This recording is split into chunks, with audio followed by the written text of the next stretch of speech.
삶은 언제나 전투와 같습니다. 한정된 자원을 두고 경쟁하고 눈에 보이지 않는 벽을 깨부수며 앞으로 나아가야 합니다. 그렇기에 우리 모두는 삶과 싸워 이길 무기, 곧 자신만의 능력이 필요합니다. 이것은 단순한 은유가 아닙니다. 우리가 매일 마주하는 현실 그 자체입니다.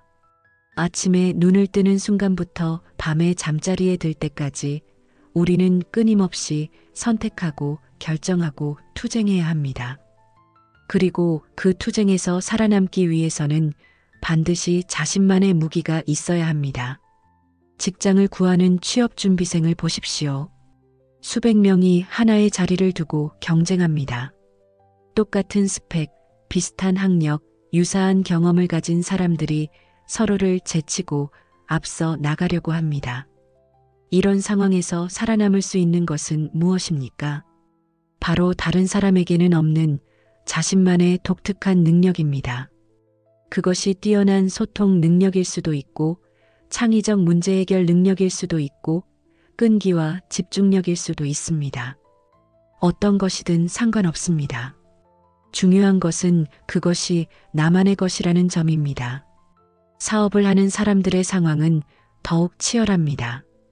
시장에서는 매일같이 새로운 경쟁자가 나타납니다. 더 저렴한 가격, 더 좋은 품질, 더 빠른 서비스를 내세우며 기존 사업자들을 위협합니다. 이런 무한 경쟁 구조에서 살아남을 수 있는 기업은 무엇이 다를까요? 바로 독특한 강점을 가진 기업들입니다. 그것이 혁신적인 기술력일 수도 있고, 탁월한 브랜드력일 수도 있고, 뛰어난 고객 서비스일 수도 있습니다. 학생들의 세계도 마찬가지입니다. 같은 교실에서 같은 선생님에게 같은 내용을 배우지만 결과는 모두 다릅니다.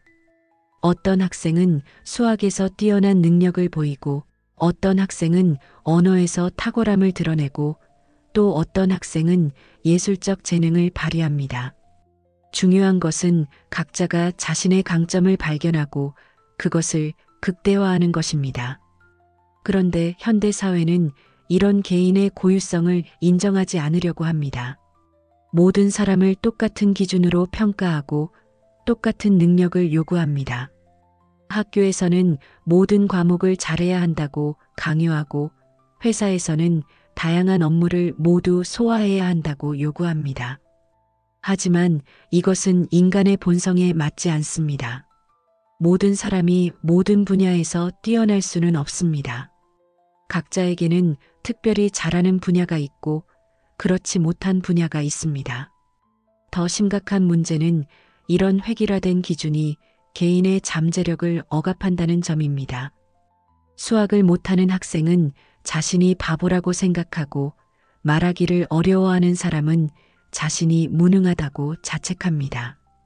하지만 그 학생에게는 뛰어난 예술적 감각이 있을 수 있고, 그 사람에게는 탁월한 분석 능력이 있을 수 있습니다. 문제는 그런 능력을 발견하고 개발할 기회를 주지 않는다는 것입니다. 역사를 돌아보면 이런 현상이 얼마나 안타까운 일인지 알 수 있습니다. 아인슈타인은 어릴 때 언어 발달이 늦어서 부모가 걱정했습니다. 만약 그 시대에 지금과 같은 조기 교육 열풍이 있었다면 그는 언어 치료를 받느라 물리학을 공부할 시간이 없었을지도 모릅니다. 처칠은 학창시절 성적이 형편없어서 아버지로부터 심한 질책을 받았습니다. 하지만 그는 나중에 역사상 가장 위대한 지도자 중 한 명이 되었습니다. 이런 사례들이 우리에게 말해주는 것은 무엇입니까? 인간의 능력은 단순한 점수나 등급으로 측정할 수 없다는 것입니다. 더 중요한 것은 각자에게 숨어있는 고유한 잠재력을 발견하고 키우는 것입니다. 그리고 그 잠재력이야말로 삶의 전쟁에서 우리를 승리로 이끌어줄 진정한 무기인 것입니다. 하지만 이 무기를 찾는 일은 결코 쉽지 않습니다. 왜냐하면 우리 각자의 능력은 서로 다른 시기에 서로 다른 방식으로 나타나기 때문입니다. 어떤 사람은 어릴 때부터 명확한 재능을 보이지만 어떤 사람은 나이가 들어서야 자신의 진정한 능력을 발견합니다. 어떤 사람은 혼자 있을 때 최고의 능력을 발휘하지만 어떤 사람은 팀으로 일할 때 빛을 발합니다. 더욱 복잡한 것은 현대 사회의 변화 속도입니다. 기술의 발전으로 새로운 직업들이 계속 생겨나고 기존의 직업들은 사라져갑니다. 10년 전에는 존재하지 않았던 일들이 지금은 가장 인기 있는 직업이 되기도 합니다. 이런 상황에서 어떤 능력이 미래에 유용할지 예측하기는 거의 불가능합니다. 그렇다면 우리는 어떻게 해야 할까요? 답은 의외로 간단합니다. 외부의 기준이나 압력에 휘둘리지 말고 자신의 내면에 집중하는 것입니다. 내가 진정으로 좋아하는 것이 무엇인지, 내가 자연스럽게 잘하는 것이 무엇인지, 내가 열정을 느끼는 분야가 무엇인지를 찾아내는 것입니다. 여기서 중요한 것은 좋아하는 것과 잘하는 것이 반드시 일치하지는 않는다는 점입니다. 어떤 사람은 음악을 좋아하지만 음악적 재능은 부족할 수 있습니다. 반대로 어떤 사람은 수학을 잘하지만 수학에 대한 흥미는 별로 없을 수 있습니다. 가장 이상적인 것은 좋아하는 것과 잘하는 것이 일치하는 분야를 찾는 것이지만 그렇지 못하더라도 포기할 필요는 없습니다.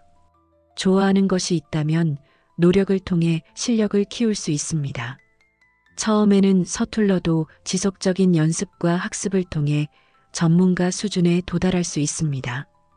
반대로 잘하는 것이 있다면 그것에 대한 흥미를 키워나갈 수 있습니다. 실력이 늘수록 자신감이 생기고 자신감이 생기면 그 분야에 대한 애정도 커지기 마련입니다. 중요한 것은 시작하는 것입니다. 완벽한 조건을 기다리지 말고 지금 당장 할 수 있는 것부터 시작하는 것입니다. 작은 도전이라도 계속 이어나가다 보면 자신의 숨겨진 능력을 발견할 수 있습니다. 그리고 그 능력이 점점 강해져서 결국에는 다른 사람들과 구별되는 고유한 무기가 될 것입니다. 물론 이 과정은 결코 쉽지 않습니다. 수많은 시행착오를 겪어야 하고 때로는 좌절과 실패도 경험해야 합니다. 주변 사람들의 이해, 부족이나 사회적 편견과도 싸워야 할 때가 있습니다. 하지만 그런 어려움을 견뎌내는 사람만이 진정한 자신만의 능력을 손에 넣을 수 있습니다. 삶은 전쟁이라고 했습니다. 그리고 전쟁에서 이기려면 무기가 필요합니다. 하지만 그 무기는 다른 사람이 만들어준 것이 아니라 자신이 직접 찾아내고 단련해야 하는 것입니다. 마치 대장장이가 철을 달구고 두드려서 날카로운 칼을 만들어내듯이 우리도 끊임없는 노력과 연습을 통해 자신만의 능력을 벼려나가야 합니다. 그렇다면 당신은 지금 어디에 서 있습니까? 아직 자신의 능력을 찾지 못해 방황하고 있습니까? 아니면 어느 정도 방향을 잡았지만 확신이 서지 않아 망설이고 있습니까? 어떤 상황이든 상관없습니다. 중요한 것은 포기하지 않는 것입니다. 세상은 당신에게 빨리 결정하라고 재촉할 것입니다. 더 이상 시간이 없다고, 지금 당장 선택하지 않으면 늦는다고 협박할 것입니다. 하지만 그런 압력에 굴복하지 마십시오. 진정한 능력은 하루아침에 만들어지지 않습니다. 시간이 걸리고 노력이 필요합니다. 다른 사람들과 비교하지도 마십시오. 누군가는 더 일찍 성공했을 수도 있고 누군가는 더 쉽게 능력을 찾았을 수도 있습니다. 하지만 그것이 당신의 가치를 떨어뜨리는 것은 아닙니다. 각자의 시간표가 다르고 각자의 방식이 다를 뿐입니다. 오히려 늦게 시작하는 것이 장점이 될 수도 있습니다. 충분한 경험과 사회적 이해를 바탕으로 더 현명한 선택을 할 수 있고 젊은 사람들보다 더 깊이 있는 관점을 제시할 수 있습니다. 나이는 숫자에 불과하고 진정한 시작에는 때가 따로 없습니다. 결국 삶의 전쟁에서 승리하는 사람은 가장 빠른 사람도 가장 똑똑한 사람도 아닙니다. 자신만의 독특한 무기를 찾아내고 그것을 끝까지 갈고 닦은 사람입니다. 그리고 그런 사람만이 진정한 만족과 성취감을 느낄 수 있습니다. 지금 이 순간도 전쟁은 계속되고 있습니다. 하지만 두려워하지 마십시오. 당신에게도 분명히 고유한 무기가 있습니다. 그것을 찾아내는 여정이 쉽지는 않겠지만 그 여정 자체가 당신을 더 강하고 지혜로운 사람으로 만들어줄 것입니다. 그리고 마침내 그 무기를 손에 넣는 순간 당신은 삶의 진정한 주인이 될 것입니다. 능력의 중요성이 강조되다 보니 사람들은 지나치게 조급해집니다. 빨리 재능을 찾고 아니면 얼른 포기하고 다른 길을 찾아라라는 사회적 분위기가 만연합니다. 심지어 청소년들에게조차 이런 생각을 강제로 주입하는 현실은 안타깝습니다. 마치 20대가 되기 전에 반드시 자신의 능력을 찾아야만 하는 것처럼 강요하는 것입니다. 이런 조급함은 개인의 선택이 아니라 사회 전체가 만들어낸 거대한 압력 시스템의 결과입니다. 우리는 언제부터 이렇게 성급한 사회가 되었을까요? 현대 사회의 속도감은 과거와 비교할 수 없을 정도로 빨라졌습니다. 정보는 초 단위로 업데이트되고 기술은 몇 년 사이에 완전히 바뀝니다. 유행은 몇 달도 지속되지 않고 인기 있던 직업이 하루아침에 사라지기도 합니다. 이런 환경에서 사람들은 자연스럽게 불안해집니다. 지금 당장 무언가를 결정하지 않으면 기회를 놓칠 것 같은 강박에 시달립니다. 그리고 이런 강박이 능력 개발에까지 영향을 미치고 있습니다. 부모들의 불안이 가장 심각합니다. 내 아이가 뒤처지면 어떻게 하지라는 걱정에 시달리며 다른 아이들보다 빨리 재능을 찾아주려고 애를 씁니다. 3살부터 영어를 시키고 5살부터 피아노를 가르치고 초등학교 때부터 코딩을 배우게 합니다. 하루에도 여러 개의 학원을 다니게 하면서 혹시 숨겨진 재능이 있을까봐 모든 분야를 시도해 봅니다. 하지만 정작 아이가 무엇을 좋아하는지, 무엇에 흥미를 느끼는지는 관심이 없습니다. 학교 현장도 마찬가지입니다. 진로 교육이라는 명목으로 중학생들에게 벌써 미래를 결정하라고 압박합니다. 인문계에 갈 것인지 실업계에 갈 것인지 어떤 전공을 선택할 것인지를 10대 초반에 결정하게 만듭니다. 아직 세상이 어떻게 돌아가는지도 모르는 아이들에게 평생을 좌우할 선택을 강요하는 것입니다. 그리고 그 선택이 틀렸다고 판단되면 다시 빨리 바꾸라고 재촉합니다. 대학교에서는 더욱 노골적입니다. 1학년 때부터 취업 준비를 시작하고 2학년 때는 인턴십을 하고 3학년 때는 취업 전쟁에 뛰어들어야 합니다. 학문적 호기심이나 지적 탐구보다는 취업에 유리한 스펙 쌓기가 우선됩니다. 영어 점수, 자격증, 대외 활동, 공모전 수상 경력 등 눈에 보이는 성과만 중요하게 여겨집니다. 정작 자신이 무엇을 좋아하고 무엇을 잘하는지 생각해 볼 시간은 없습니다. 취업 시장의 압박은 더욱 가혹합니다. 스타트업 CEO는 20대에, 전문직은 30대 초반에, 관리직은 30대 후반에 달성해야 할 목표처럼 여겨집니다. 35세가 넘으면 이미 늦었다는 분위기가 팽배합니다. 마치 인생에 정해진 시간표가 있고 그 시간표를 맞추지 못하면 실패자가 되는 것처럼 취급됩니다. 이런 압박 때문에 많은 사람들이 자신의 진정한 관심사나 재능을 탐구할 기회조차 갖지 못하고 있습니다. 미디어의 역할도 무시할 수 없습니다.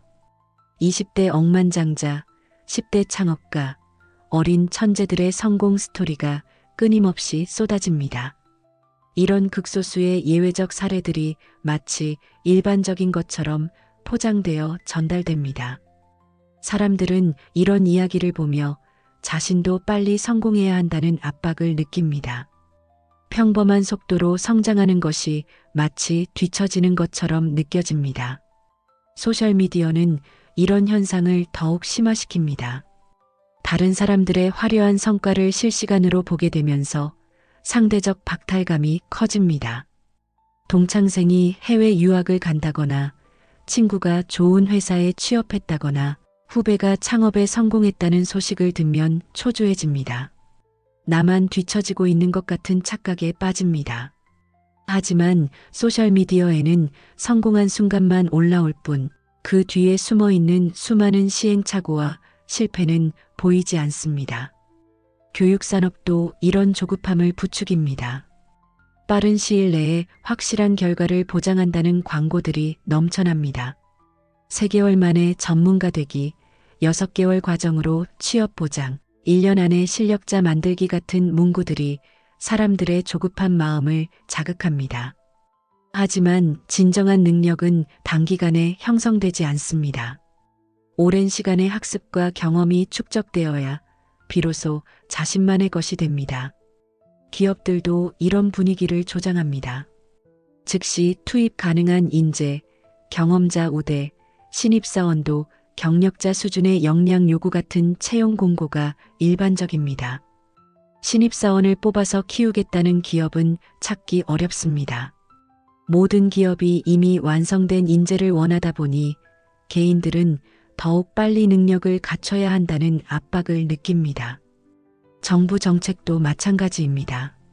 청년 창업 지원, 조기 취업 프로그램, 빠른 전문 인력 양성 과정 등 모든 것이 속도를 강조합니다. 천천히 자신을 탐구하고 능력을 기를 수 있는 여유를 주는 정책은 거의 없습니다. 오히려 빨리 사회에 진출해서 경제 활동을 하라고 재촉합니다. 이런 사회적 압력은 개인에게 어떤 영향을 미칠까요? 가장 심각한 문제는 자기 탐구의 시간을 빼앗긴다는 점입니다. 내가 무엇을 좋아하는지, 무엇에 흥미를 느끼는지, 어떤 일을 할 때 몰입하게 되는지를 알아보려면 시간이 필요합니다. 다양한 경험을 해보고 시행착오를 겪어보고 때로는 실패도 해봐야 합니다. 하지만 빨리 결정하라는 압박 때문에 이런 과정을 생략하게 됩니다. 두 번째 문제는 표면적인 능력에만 집중하게 된다는 점입니다. 눈에 보이는 성과, 측정 가능한 결과에만 관심을 갖게 됩니다. 시험 점수, 자격증, 수상 경력 같은 것들 말입니다. 하지만 이런 것들은 진정한 능력의 일부분일 뿐입니다. 창의성, 통찰력, 리더십, 소통 능력 같은 것들은 쉽게 측정되지 않지만 실제로는 훨씬 중요할 수 있습니다. 세 번째 문제는 쉽게 포기하는 습관이 생긴다는 점입니다. 빨리 결과가 나오지 않으면 바로 다른 것으로 옮겨갑니다. 조금 어려우면 금세 포기하고 더 쉬운 길을 찾습니다. 하지만 진정한 능력은 깊이 파고들 때 나타나는 경우가 많습니다. 표면적으로는 재능이 없어 보여도 오랜 시간 꾸준히 노력하면 놀라운 실력을 발휘하는 사람들이 있습니다. 네 번째 문제는 타인과의 끊임없는 비교입니다. 다른 사람보다 빨리 성공해야 한다는 강박 때문에 자신만의 속도를 잃어버립니다. 남들이 하는 것을 따라하느라 정작 자신에게 맞는 길을 찾지 못합니다. 각자의 성장 곡선이 다르다는 것을 인정하지 못하고 획일적인 기준으로 자신을 평가합니다. 다섯 번째 문제는 스트레스와 불안입니다. 계속해서 뭔가를 해야 한다는 압박감에 시달리면서 정신적으로 지쳐갑니다. 번아웃 증후군을 겪는 젊은이들이 늘어나는 것도 이런 맥락에서 이해할 수 있습니다. 충분한 휴식과 성찰의 시간 없이 계속 달리기만 하다 보면 결국 무너지게 됩니다. 더욱 안타까운 것은 이런 압력이 어린 나이부터 시작된다는 점입니다. 초등학생들도 이미 미래에 대한 불안을 갖고 있습니다. 중학생들은 진로를 정하지 못해서 스트레스를 받습니다. 고등학생들은 대학 입시 때문에 다른 모든 것을 포기해야 합니다. 가장 창의적이고 모험적이어야 할 시기에 안전하고 확실한 길만 추구하게 됩니다. 부모들의 역할도 중요합니다. 많은 부모들이 자신의 불안을 아이에게 투사합니다. 내가 이루지 못한 꿈을 아이가 대신 이뤄주기를 바라거나 내가 겪었던 어려움을 아이는 겪지 않기를 바라면서 조급해합니다. 하지만 아이의 인생은 부모의 인생과 다릅니다. 아이만의 시간과 리듬이 있습니다. 교육 시스템의 문제도 심각합니다. 정답이 정해져 있는 객관식 문제에 익숙해진 학생들은 창의적 사고를 할 기회가 줄어듭니다. 모든 것을 효율성과 성과로 평가하는 분위기에서는 시행착오를 통한 학습이 어려워집니다. 실패를 경험하고 그것을 통해 배우는 과정이 생략됩니다. 직장 문화도 마찬가지입니다. 신입사원에게도 즉시 성과를 요구하고 실수를 용인하지 않는 분위기가 팽배합니다. 충분한 학습 기간과 적응 시간을 주지 않고 바로 결과를 내놓으라고 합니다. 이런 환경에서는 진정한 능력 개발보다는 당장의 업무 처리에만 집중하게 됩니다. 미디어의 영향도 무시할 수 없습니다. 성공한 사람들의 이야기를 다룰 때 그들의 현재 모습만 보여주고 그 과정에서 겪었던 수많은 시행착오와 실패는 축소하거나 생략합니다. 마치 성공이 하루아침에 이루어진 것처럼 포장합니다. 이런 편향된 정보에 노출된 사람들은 비현실적인 기대를 갖게 됩니다. 경제적 불안정도 한몫합니다. 취업이 어려워지고 미래가 불확실해지면서 사람들은 더욱 조급해집니다. 안정적인 직장을 빨리 구해야 한다는 압박감이 커집니다. 장기적인 관점에서 자신의 능력을 기를 여유가 사라집니다. 당장의 생존이 더 중요해지면서 미래에 대한 투자를 미루게 됩니다. 이런 모든 압력들이 합쳐져서 현대인들은 끊임없이 조급함에 시달리고 있습니다. 빨리빨리 문화가 능력 개발에까지 침투해서 모든 것을 속성으로 해결하려고 합니다. 하지만 진정한 능력은 인스턴트 식품처럼 빨리 만들어지지 않습니다. 오랜 시간의 숙성과 발효가 필요한 된장이나 치즈처럼 깊이 있는 능력은 시간과 인내가 필요합니다. 그렇다면 우리는 이런 압력에 어떻게 대응해야 할까요? 무엇보다 이런 압력이 외부에서 오는 것임을 인식해야 합니다. 내 안에서 나오는 진정한 욕구와 외부에서 강요되는 기대를 구분할 수 있어야 합니다. 그리고 나만의 속도와 리듬을 찾아야 합니다. 다른 사람의 시간표가 아닌 나의 시간표로 살아가야 합니다. 인생은 게임처럼 단순하지 않습니다. 능력이 언제, 어디서 발현될지는 누구도 알 수 없습니다. 버나드 쇼가 40이 넘어서 첫 희곡을 썼고 찰스 다윈이 쉰의 종의 기원을 출간한 사례는 이를 증명합니다. 만약 그들이 외부의 압력에 굴복해 포기했다면 역사적 성취는 세상에 나오지 못했을 것입니다. 이것은 단순한 위안의 말이 아닙니다. 인간의 능력 발현에 관한 근본적 진실입니다. 우리는 왜 모든 사람이 같은 시기에 같은 방식으로 능력을 드러내야 한다고 생각하게 되었을까요? 현대 사회가 만들어낸 가장 큰 착각 중 하나는 능력 발현에 정해진 시간표가 있다는 믿음입니다. 10대에는 재능을 발견하고 20대에는 전문성을 기르고 30대에는 성과를 내야 한다는 인위적인 기준이 마치 자연법칙인 것처럼 받아들여지고 있습니다. 하지만 인간의 성장과 발달은 그렇게 단순하지 않습니다. 각자의 생물학적 리듬, 환경적 조건, 개인적 경험이 모두 다르기 때문에 능력이 꼽히는 시기도 천차만별일 수밖에 없습니다. 역사를 돌아보면 이런 다양성을 확인할 수 있습니다.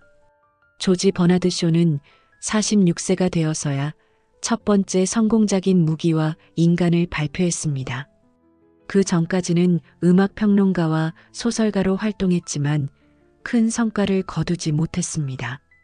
만약 그가 40대 초반에 포기했다면 세계 문학사의 길이 남을 작품들은 탄생하지 못했을 것입니다.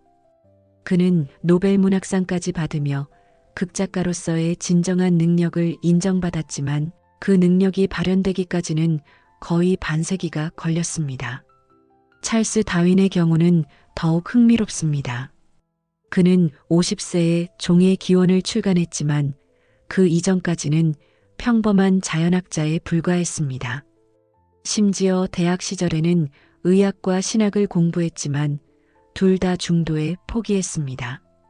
아버지는 그를 보고 사냥과 개 기르기, 쥐 잡기밖에 관심이 없다고 질책했습니다. 하지만 비그로 항해를 통해 수집한 표본들을 20년 넘게 연구한 끝에 그는 인류 사상사를 바꾼 진화론을 완성했습니다.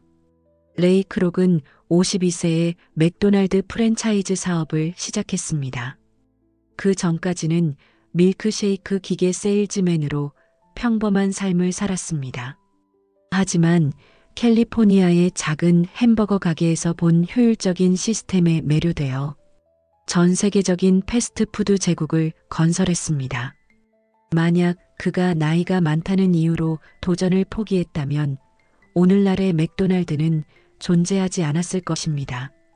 모세 그랜드마 모지스는 78세에 처음 그림을 그리기 시작했습니다. 농부의 아내로 평생을 살던 그녀는 관절염으로 바느질을 할 수 없게 되자 그림에 손을 댔습니다.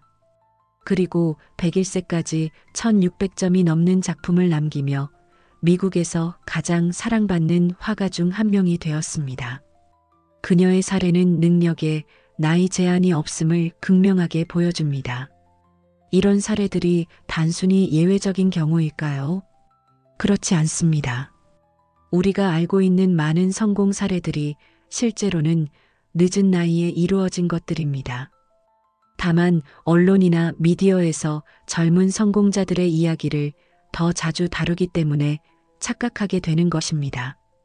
20대 억만장자의 이야기는 화제가 되지만 50대에 성공한 사람의 이야기는 상대적으로 주목받지 못합니다. 심리학 연구들도 이런 현실을 뒷받침합니다. 하버드 비즈니스 스쿨의 연구에 따르면 성공한 기업가들의 평균 창업 연령은 45세입니다. 20대나 30대 초반의 젊은 창업가들이 더 많은 관심을 받지만 실제로는 중년의 창업가들이 더 높은 성공률을 보입니다. 이는 경험, 인맥, 자본, 그리고 무엇보다 자신에 대한 깊은 이해가 축적되었기 때문입니다. 뇌과학 연구도 흥미로운 사실을 알려줍니다. 인간의 뇌는 평생에 걸쳐 변화하고 발달합니다. 특히 전두엽은 25세가 되어서야 완전히 성숙한다고 알려져 있습니다. 그리고 50대, 60대에도 새로운 신경 연결이 만들어지고 창의성이 발현될 수 있습니다. 나이가 들수록 지혜와 판단력이 향상되고 이것이 새로운 형태의 능력으로 나타날 수 있습니다. 문화적 배경도 능력 발현에 큰 영향을 미칩니다. 동양 문화권에서는 나이가 들어서 깨달음을 얻는다는 개념이 자연스럽게 받아들여집니다. 공자는 50세에 천명을 알았다고 했고 많은 선승들이 늦은 나이에 깨달음을 얻었다는 이야기가 전해집니다. 반면 서구 문화에서는 젊음과 활력을 더 중시하는 경향이 있습니다. 하지만 어떤 문화든 진정한 지혜와 능력은 시간이 흐를수록 깊어진다는 것을 인정합니다. 개인의 성격과 기질도 중요한 요소입니다. 어떤 사람은 외향적이고 모험적인 성격으로 일찍부터 자신을 드러내는 반면 어떤 사람은 내성적이고 신중한 성격으로 오랜 시간 준비한 후에 능력을 발휘합니다. 두 방식 모두 정당하고 가치 있습니다. 성급하게 판단하지 말고 각자의 리듬을 존중해야 합니다. 학습 스타일의 차이도 고려해야 합니다. 어떤 사람은 이론적 학습을 통해 빠르게 습득하는 반면 어떤 사람은 실전 경험을 통해서만 진정한 이해에 도달합니다. 어떤 사람은 혼자 연구하며 능력을 기르고 어떤 사람은 팀워크를 통해 시너지를 발휘합니다. 이런 다양한 학습 방식을 인정하지 않고 획일적인 기준으로 평가한다면 많은 잠재적 재능들이 묻혀버릴 것입니다. 환경의 영향도 무시할 수 없습니다. 어떤 능력은 특정한 환경이나 상황에서만 발현됩니다. 평화로운 시대에는 드러나지 않던 리더십이 위기 상황에서 빛을 발하기도 하고, 기술의 발전으로 새로운 분야가 생겨나면서 숨겨져 있던 재능이 발견되기도 합니다. 인터넷이나 스마트폰 같은 기술이 없었다면 지금의 많은 직업들도 존재하지 않았을 것입니다. 사회적 변화도 중요한 요소입니다. 과거에는 인정받지 못했던 능력들이 시대가 바뀌면서 주목받게 되기도 합니다. 여성의 사회 진출이 확대되면서 많은 여성들의 숨겨진 능력이 발견되었고, 다양성과 포용성이 강조되면서 소수자들의 독특한 관점과 능력이 가치를 인정받게 되었습니다. 운명적인 만남이나 우연한 기회도 능력 발현에 결정적 역할을 합니다. 평생 자신의 재능을 모르고 지내다가 우연한 계기로 새로운 분야를 접하게 되면서 놀라운 능력을 발견하는 경우가 많습니다. 이런 기회는 예측할 수 없고 통제할 수도 없습니다. 따라서 조급해하지 말고 열린 마음으로 다양한 경험에 노출되는 것이 중요합니다. 실패와 좌절의 경험도 능력 발현에 필요한 과정일 수 있습니다. 많은 성공한 사람들이 초기에는 실패를 경험했습니다.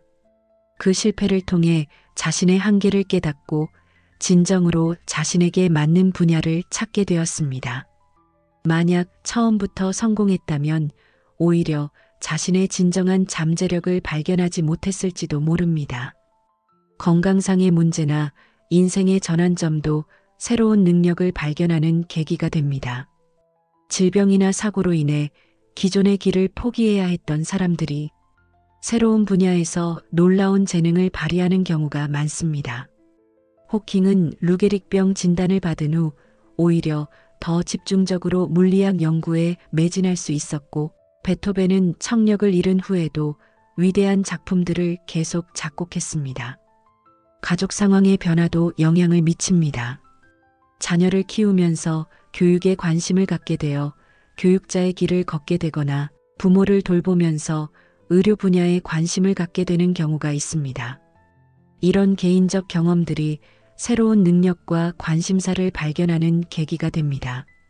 경제적 상황도 중요한 요소입니다. 여유가 있을 때는 몰랐던 자신의 능력을 경제적 어려움을 겪으면서 발견하게 되기도 하고, 반대로 경제적 안정을 얻은 후에야 진정으로 하고 싶었던 일에 도전할 수 있게 되기도 합니다.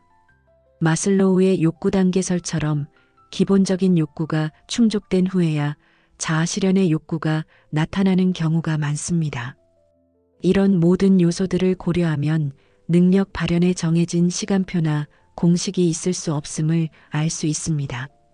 각자의 고유한 조건과 상황, 경험과 환경이 복합적으로 작용해서 만들어내는 결과이기 때문입니다. 따라서 다른 사람과 비교하거나 사회적 기준에 맞추려고 조급해할 필요가 없습니다. 오히려 중요한 것은 자신의 내면에 집중하는 것입니다. 내가 무엇에 흥미를 느끼는지, 어떤 활동을 할 때 시간 가는 줄 모르는지, 어떤 문제를 해결할 때 즐거움을 느끼는지를 관찰하는 것입니다. 이런 작은 신호들이 자신의 잠재된 능력을 가리키는 나침반 역할을 할 수 있습니다. 또한 다양한 경험에 열린 마음으로 임하는 것도 중요합니다.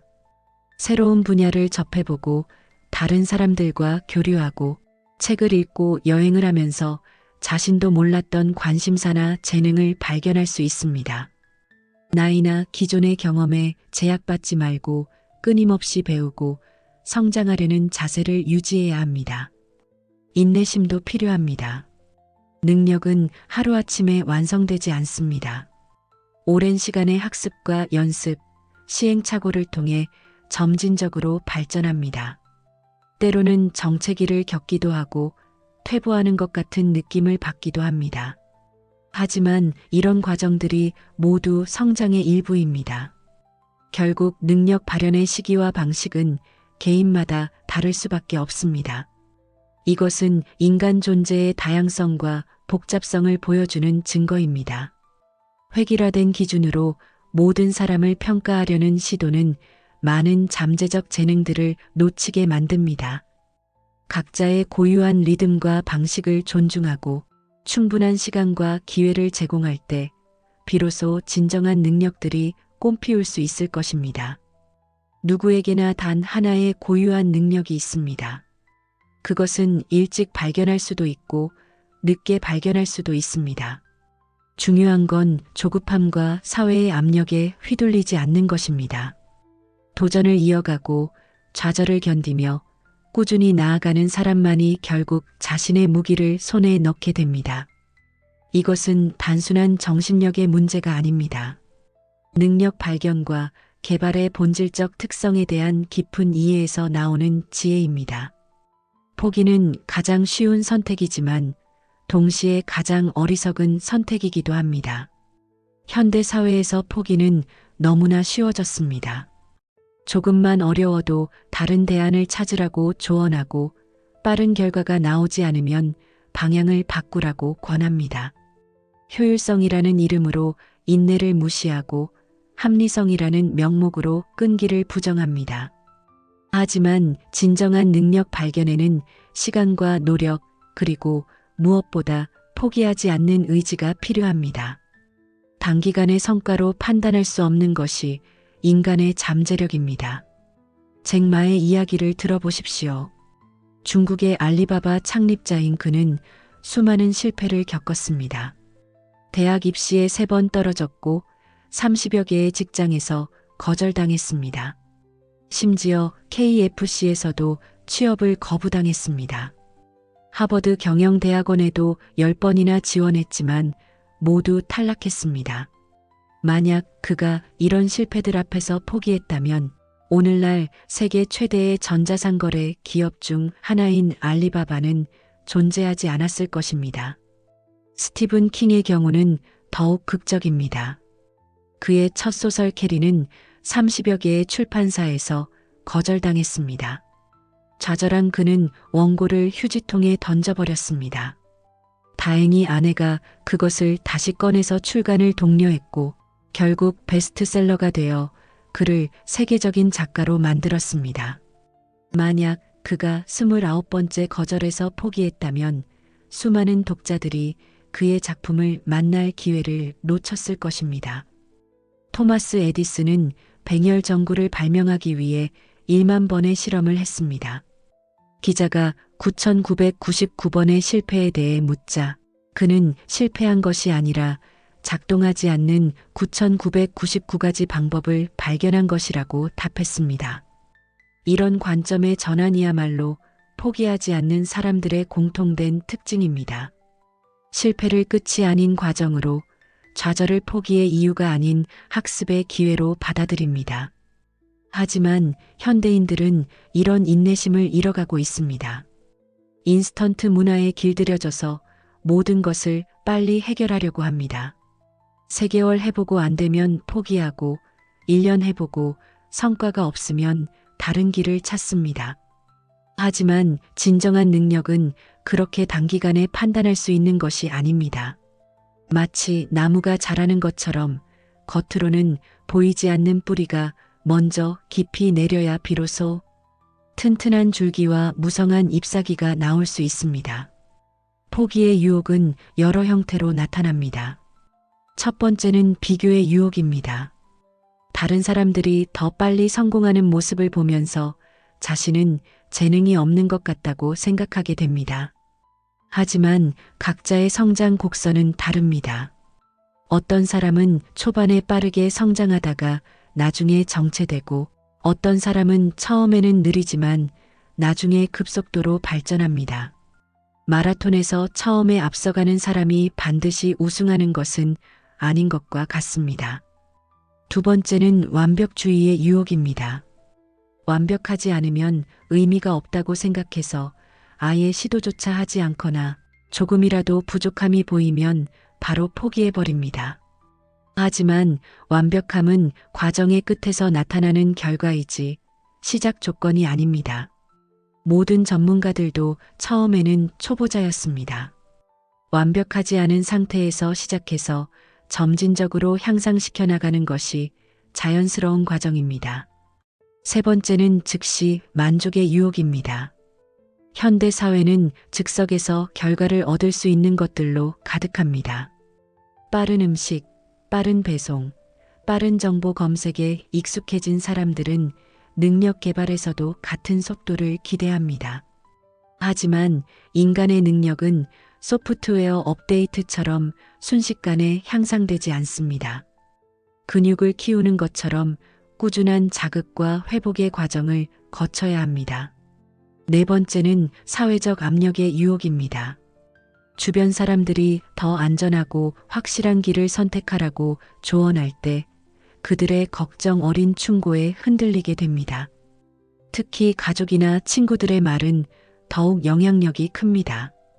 하지만 이들의 조언은 선의에서 나온 것이지만 개인의 고유한 가능성을 완전히 이해하지는 못합니다. 때로는 이런 선의의 조언이 오히려 자신의 꿈을 포기하게 만드는 독이 될 수 있습니다. 그렇다면 어떻게 포기의 유혹을 이겨낼 수 있을까요? 첫 번째 방법은 장기적 관점을 갖는 것입니다. 능력 개발을 단거리 달리기가 아닌 마라톤으로 생각해야 합니다. 당장의 성과보다는 꾸준한 발전에 집중하고 오늘의 실패보다는 내일의 가능성에 주목해야 합니다. 10년, 20년의 관점에서 보면 지금의 좌절은 작은 걸림돌에 불과합니다.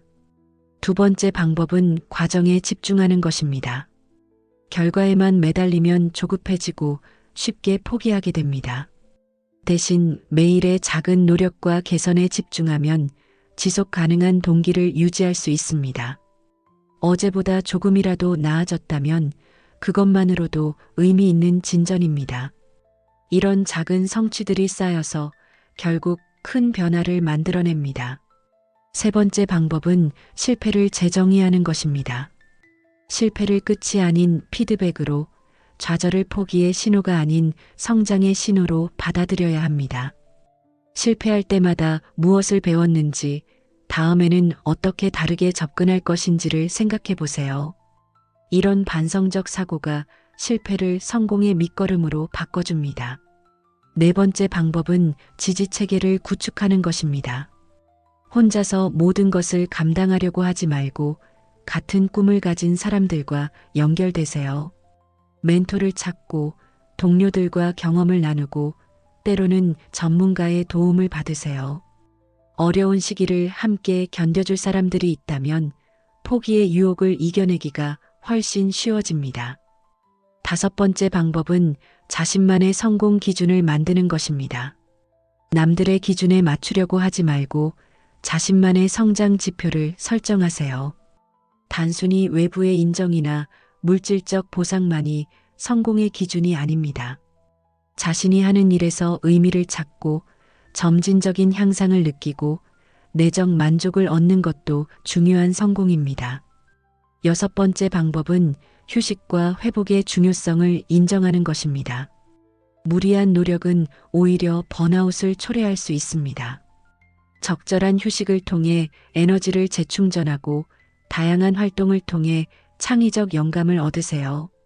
때로는 한 발 물러서서 전체적인 그림을 바라보는 것이 필요합니다. 일곱 번째 방법은 작은 승리를 축하하는 것입니다. 큰 목표만 바라보면 멀고 험해 보입니다. 하지만 그 과정에서 이루어지는 작은 성취들을 인정하고 축하한다면 지속적인 동기를 유지할 수 있습니다. 매일의 작은 진전, 매주의 작은 개선, 매월의 작은 성장을 소중히 여기세요. 역사상 위대한 성취를 이룬 사람들의 공통점은 모두 포기하지 않았다는 것입니다. 그들도 우리와 같은 평범한 인간이었고 똑같이 좌절하고 실패했습니다. 하지만 그들이 특별했던 이유는 그런 어려움 앞에서도 계속 나아갔다는 점입니다. 재능이 뛰어나서가 아니라 포기하지 않아서 성공한 것입니다. 링컨은 사업에서 실패하고 연인을 잃고 신경쇠약에 걸리고 여러 번의 선거에서 패배했지만 포기하지 않았습니다. 51세에 대통령이 되어 미국 역사상 가장 존경받는 지도자 중 한 명이 되었습니다.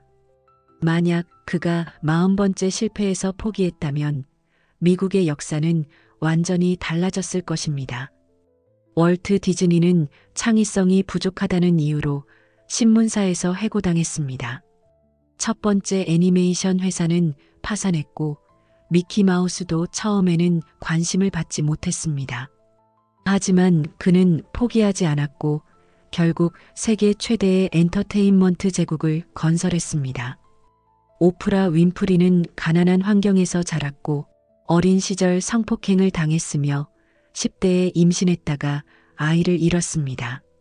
방송국에서도 감정적이라는 이유로 해고당했습니다. 하지만 그녀는 자신의 경험을 힘으로 바꿔서 세계에서 가장 영향력 있는 미디어 인물 중 한 명이 되었습니다. 이들의 이야기가 우리에게 주는 교훈은 명확합니다.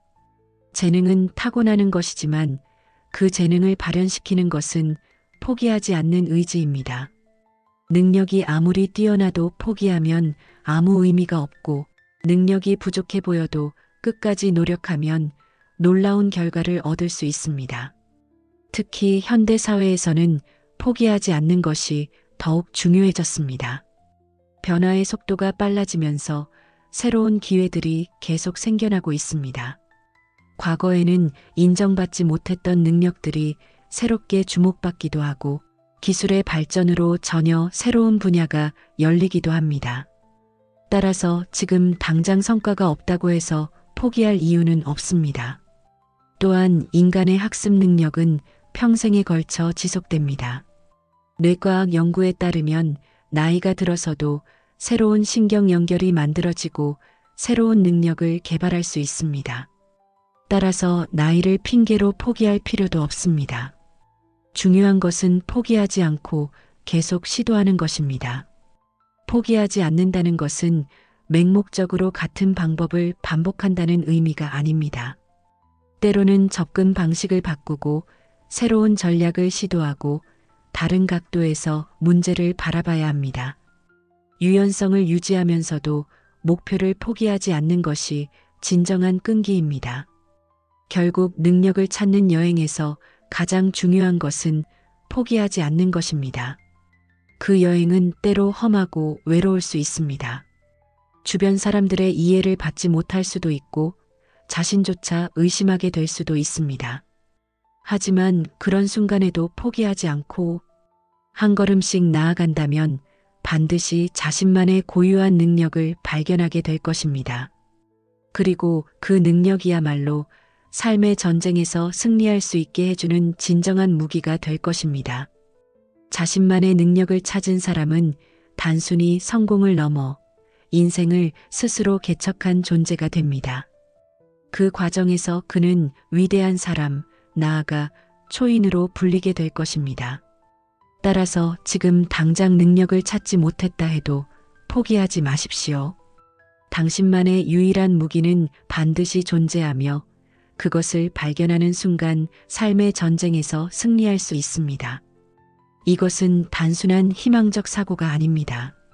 니체가 말한 초인의 개념을 통해 우리는 인간 존재의 궁극적 가능성을 엿볼 수 있습니다. 초인이란 기존의 가치와 기준을 넘어서서 자신만의 길을 창조하는 존재입니다. 니체의 초인 개념은 흔히 오해받곤 합니다.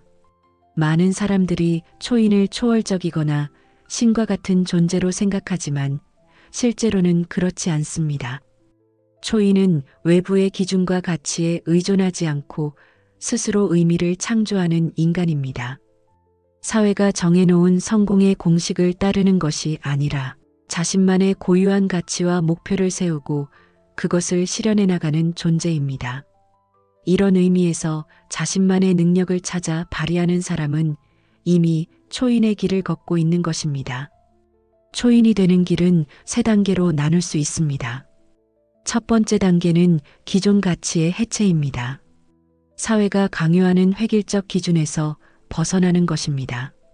모든 사람이 똑같은 방식으로 성공해야 한다는 믿음, 특정 나이까지 특정 성취를 이뤄야 한다는 압박, 남들이 인정하는 것만이 가치 있다는 생각에서 자유로워져야 합니다. 이는 단순히 반항하는 것이 아니라 비판적 사고를 통해 무엇이 진정으로 자신에게 의미 있는지를 판단하는 과정입니다. 두 번째 단계는 자기 발견입니다. 외부의 소음을 차단하고 자신의 내면에 집중하는 것입니다. 내가 진정으로 좋아하는 것은 무엇인가? 내가 자연스럽게 잘하는 것은 무엇인가? 내가 열정을 느끼는 분야는 무엇인가를 탐구하는 과정입니다. 이 과정에서는 인내심이 필요합니다. 자신의 진정한 모습을 발견하는 것은 하루아침에 이루어지지 않기 때문입니다. 다양한 경험을 하고 시행착오를 겪고 때로는 실패도 감수해야 합니다. 세 번째 단계는 가치 창조입니다. 발견한 자신만의 능력을 바탕으로 새로운 가치와 의미를 만들어내는 것입니다. 단순히 기존의 것을 모방하는 것이 아니라 자신만의 독창적인 방식으로 세상에 기여하는 것입니다. 이때 비로소 진정한 초인이 되는 것입니다. 다른 사람의 평가나 인정에 의존하지 않고 스스로 만족하며 살아갈 수 있게 됩니다. 역사를 보면 이런 초인들의 사례를 쉽게 찾을 수 있습니다. 레오나르도 다 빈치는 당시의 학문적 경계를 넘나들며 예술과 과학을 융합했습니다. 그의 시대에는 화가는 화가만 해야 하고 과학자는 과학만 해야 한다는 고정관념이 있었습니다. 하지만 그는 이런 경계를 무시하고 자신만의 길을 걸었습니다. 그 결과 인류 역사상 가장 창의적인 천재 중 한 명으로 기억되고 있습니다. 스티브 잡스도 마찬가지입니다. 그는 기술자도 아니고 경영학을 전공하지도 않았습니다. 하지만 자신만의 독특한 관점으로 기술과 디자인을 융합해서 완전히 새로운 제품들을 만들어냈습니다. 아이폰이나 아이패드 같은 제품들은 기존의 기술 제품과는 완전히 다른 철학을 바탕으로 만들어졌습니다. 그는 사용자 경험이라는 새로운 가치를 창조했고 이것이 현재 모든 기술 기업들의 기준이 되었습니다. 오프라 윈프리는 전통적인 방송의 틀을 깨고 자신만의 스타일을 만들어냈습니다. 기존의 토크쇼가 가볍고 오락적인 내용에 치중했다면 그녀는 깊이 있는 인간적 이야기와 영감을 주는 메시지를 전달했습니다. 자신의 아픈 과거를 숨기지 않고 오히려 그것을 힘으로 바꿔서 다른 사람들에게 희망을 주었습니다. 그 결과 단순한 방송인을 넘어서 영적 지도자로까지 인정받게 되었습니다. 앨런 머스크는 더욱 극단적인 예입니다. 그는 기존의 상식을 정면으로 거부합니다. 전기차는 성능이 떨어진다는 통념을 깨고 테슬라를 만들었고 우주여행은 국가만 할 수 있다는 생각을 깨고 스페이스X를 설립했습니다. 심지어 화성 이주라는 꿈 같은 일을 현실로 만들려고 노력하고 있습니다. 많은 사람들이 그를 미쳤다고 했지만 그는 자신만의 비전을 포기하지 않았습니다. 이들의 공통점은 무엇일까요? 첫째, 기존의 틀에 안주하지 않았다는 점입니다. 사회가 정해놓은 경계선을 인정하지 않고 자신만의 영역을 개척했습니다. 둘째, 실패를 두려워하지 않았다는 점입니다. 새로운 시도에는 항상 실패의 위험이 따르지만 그들은 그런 위험을 감수했습니다. 셋째, 오랜 시간 동안 꾸준히 노력했다는 점입니다. 하루아침에 성공한 것이 아니라 수년, 수십 년에 걸쳐 자신만의 능력을 기르고 발전시켰습니다. 하지만 초인이 되기 위해 반드시 이들처럼 세계적으로 유명해질 필요는 없습니다. 초인의 본질은 외부의 인정이 아니라 내적 충족에 있기 때문입니다. 자신만의 능력을 찾아서 그것을 충분히 발휘하며 의미 있는 삶을 사는 모든 사람이 초인입니다. 작은 동네에서 아이들을 가르치는 선생님도 고객에게 진심으로 봉사하는 서비스직 종사자도 가족을 위해 묵묵히 일하는 평범한 직장인도 자신만의 방식으로 초인이 될 수 있습니다. 중요한 것은 규모가 아니라 진정성입니다. 자신이 하는 일에서 의미를 찾고 그 일을 통해 성장하며 다른 사람들에게 긍정적 영향을 미치는 것입니다. 남들의 기준으로 판단하지 말고 자신만의 기준으로 살아가는 것입니다. 이런 삶을 사는 사람은 외부의 평가와 상관없이 내적 만족과 평안을 얻을 수 있습니다. 초인이 되는 과정에서 가장 어려운 것은 고독을 견디는 것입니다. 새로운 길을 개척한다는 것은 필연적으로 혼자 걸어야 하는 시간이 많다는 것을 의미합니다. 다른 사람들의 이해를 받지 못할 수도 있고 때로는 비난을 받을 수도 있습니다. 하지만 이런 고독은 성장을 위해 필요한 과정입니다. 외부의 소음에 휘둘리지 않고 자신의 내면에 집중할 수 있는 시간이기 때문입니다. 또 다른 어려움은 불확실성을 견디는 것입니다. 기존의 길을 따라가면 어느 정도 예측 가능한 결과를 얻을 수 있지만 새로운 길을 개척할 때는 결과를 보장할 수 없습니다. 이런 불확실성 앞에서 불안해하고 포기하고 싶은 유혹이 들 수 있습니다. 하지만 진정한 초인은 이런 불확실성을 오히려 자유의 기회로 받아들입니다. 정해진 답이 없기 때문에 자신만의 답을 만들어갈 수 있는 것입니다. 세 번째 어려움은 사회적 압력입니다. 가족이나 친구들이 더 안전하고 확실한 길을 택하라고 조언할 수 있습니다.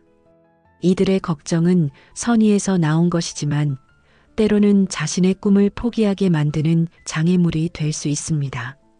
이때 필요한 것은 단호함입니다. 다른 사람들의 기대나 우려에 흔들리지 않고 자신의 신념을 지켜나가는 것입니다. 그렇다면 구체적으로 어떻게 초인의 길을 걸을 수 있을까요? 첫 번째는 자기 성찰의 시간을 갖는 것입니다. 바쁜 일상에 쫓겨 살다 보면 자신이 진정으로 원하는 것이 무엇인지 놓치기 쉽습니다. 정기적으로 혼자만의 시간을 갖고 자신의 마음을 들여다보세요. 일기를 쓰거나 명상을 하거나 산책을 하면서 내면의 목소리에 귀를 기울이세요. 두 번째는 다양한 경험을 하는 것입니다. 자신의 능력이 무엇인지 알려면 여러 가지를 시도해 봐야 합니다. 새로운 취미를 시작해보고 다른 분야의 사람들을 만나보고 익숙하지 않은 환경에 도전해보세요. 이런 경험들이 자신도 몰랐던 재능이나 관심사를 발견하는 계기가 될 수 있습니다. 세 번째는 작은 것부터 시작하는 것입니다. 거대한 목표만 세우면 압도당할 수 있습니다. 대신 오늘 당장 할 수 있는 작은 행동부터 시작하세요. 매일 조금씩이라도 자신의 관심 분야에 투자하고 관련 지식을 쌓고 실력을 기르세요. 이런 작은 노력들이 쌓여서 결국 큰 변화를 만들어냅니다. 네 번째는 실패를 두려워하지 않는 것입니다. 새로운 시도에는 항상 실패의 위험이 따릅니다. 하지만 실패는 끝이 아니라 학습의 기회입니다. 실패를 통해 자신의 한계를 알게 되고 더 나은 방법을 찾을 수 있습니다. 완벽을 추구하기보다는 지속적인 개선에 집중하세요. 다섯 번째는 자신만의 기준을 만드는 것입니다. 남들의 성공을 부러워하거나 모방하지 말고 자신만의 성공 기준을 세우세요. 무엇이 나에게 행복을 주는지, 무엇이 나에게 의미 있는지를 스스로 정의하세요. 이런 명확한 기준이 있으면 외부의 유혹이나 압력에 흔들리지 않을 수 있습니다. 여섯 번째는 꾸준함을 유지하는 것입니다. 초인이 되는 것은 마라톤과 같습니다. 단거리 달리기처럼 빠른 속도로 달릴 필요는 없지만 꾸준히 자신의 페이스를 유지해야 합니다. 때로는 느려 보일 수도 있고 정체되는 것 같을 수도 있습니다. 하지만 포기하지 않고 계속 나아간다면 반드시 목표에 도달할 수 있습니다. 일곱 번째는 다른 사람들과의 연결을 유지하는 것입니다. 초인이 된다는 것이 고립된 섬이 되는 것은 아닙니다. 오히려 자신만의 능력을 통해 다른 사람들에게 도움을 주고 사회에 기여할 수 있어야 합니다. 개인적 성취에만 머물지 말고 그것을 통해 더 큰 가치를 만들어내려고 노력하세요. 마지막으로 중요한 것은 과정을 즐기는 것입니다. 초인이 되는 것은 목적지가 아니라 여행 자체입니다. 결과에만 집착하지 말고 매 순간의 성장과 발견을 즐기세요. 어려움도 성장의 기회로, 실패도 학습의 재료로 받아들이세요. 이런 마음가짐이 있다면 어떤 상황에서도 의미와 기쁨을 찾을 수 있습니다. 결국 초인이 되는 길은 자신만의 고유한 능력을 찾아서 그것을 최대한 발휘하는 것입니다. 이 과정에서 외부의 기준과 압력에 휘둘리지 않고 자신만의 가치와 의미를 창조해 나가는 것입니다. 그리고 그런 삶을 살 때 비로소 진정한 자유와 행복을 얻을 수 있습니다. 당신도 지금 이 순간부터 초인의 길을 걸을 수 있습니다. 나이나 환경, 과거의 실패나 현재의 한계는 중요하지 않습니다. 중요한 것은 시작하겠다는 의지와 포기하지 않겠다는 결심입니다. 당신만의 유일한 능력은 분명히 존재합니다. 그것을 찾아서 발휘하는 순간 당신은 삶의 전쟁에서 승리할 뿐만 아니라 진정한 초인으로 거듭날 것입니다.